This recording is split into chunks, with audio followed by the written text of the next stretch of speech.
Cette revue de la presse vous est offerte par le ministère camerounais des Transports. Chers conducteurs, l'excès de vitesse ou la vie, il faut choisir. L'inattention, l'imprudence, l'impatience ne vont pas avec le volant. Ceci est un message du ministère des Transports. Bonjour à tous et bienvenue à cette nouvelle édition de la revue de la presse camerounaise.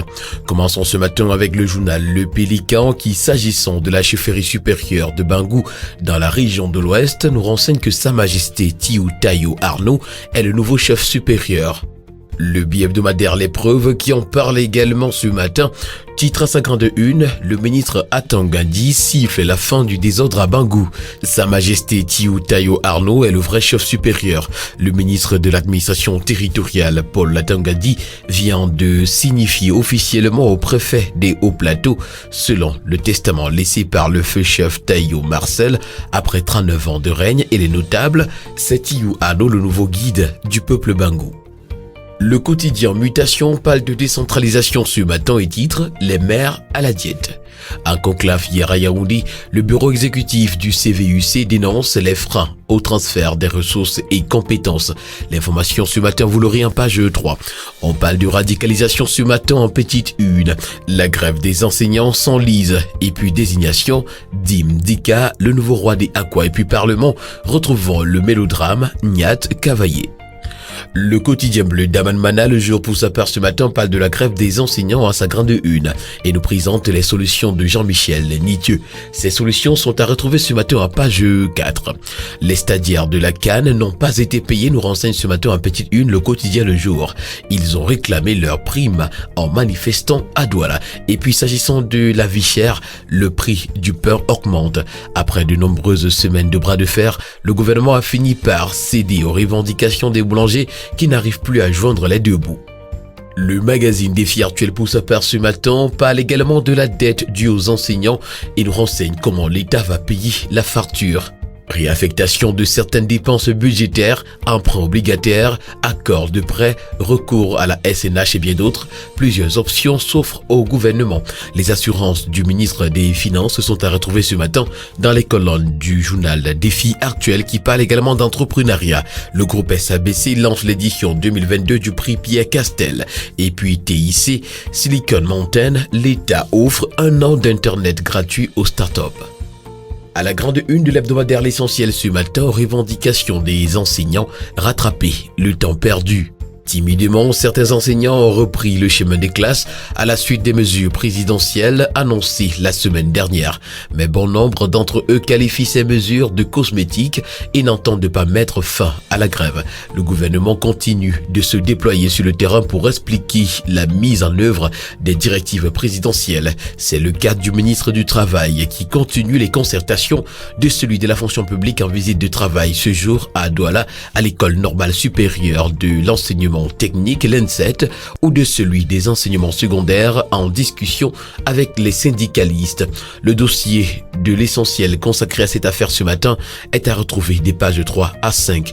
En petite une, on parle d'état civil. La réforme se poursuit. Archive, Dr Olembe Honoré. Et puis Cameroun-Algérie, le décor est planté. Jean Kouété s'exprime aux militants du RDPC ce matin à la grande une du journal L'Action, assumant nos responsabilités de parti leader. À l'occasion de la célébration des 37 ans du parti, le 24 mars 2022, il est question pour les militantes et militants de réfléchir sur leurs actions et leurs projections afin de tracer un sillon durable, viable, réaliste et objectif pour le Cameroun. La circulaire du secrétaire général du comité central est à retrouver les pages 2 à 3 du journal L'Action. Le quotidien L'Info Show pour sa part ce matin s'interroge à grande une. Groupe parlementaire Union pour le changement, illégal. En petite une, on parle de la guerre en Ukraine. Des exilés camerounais crient au secours. Et puis championnat de football et les douanes, belle fête à Bouddha en levée de rideau. Le quotidien L'économie pour sa part ce matin parle de la relance économique post-Covid-19 et nous renseigne que les pays de la CEMAC sont invités à renforcer leurs échanges commerciaux. C'est entre autres ce qui ressort du message du président de la République Paul Biya à l'occasion de la 13e édition de la journée de la communauté économique et monétaire de l'Afrique centrale qui s'est célébrée le 15 mars 2022. L'information ce matin vous l'aurez en page 3. Lutte contre la famine, la Banque africaine de développement va investir près de 656 milliards de francs CFA dans la production de blé en Afrique. Forum Europe-Afrique, les sujets en débat sont à retrouver ce matin dans les colonnes du quotidien. Et puis alerte FAO, le conflit ukraino-russe pourrait engendrer une nouvelle hausse des prix alimentaires. Toutes ces informations et bien d'autres, vous les retrouverez ce matin dans les colonnes du quotidien L'économie. Le quotidien Éco-Santé pour sa part parle de la naissance des quintuplés à l'hôpital général de Yaoundé et nous renseigne que Primalac offre le lait aux nouveau-nés jusqu'à leur premier anniversaire. L'hebdomadaire Le Courrier pour sa part ce matin parle de l'enseignement secondaire et nous renseigne que Paul Biya est en symbiose avec les enseignants. Le chef de l'État, un bon père de famille, met fin aux atermoiements gouvernementaux et prescrit des solutions à la fois équitables et durables pour le secteur éducatif de l'enseignement secondaire.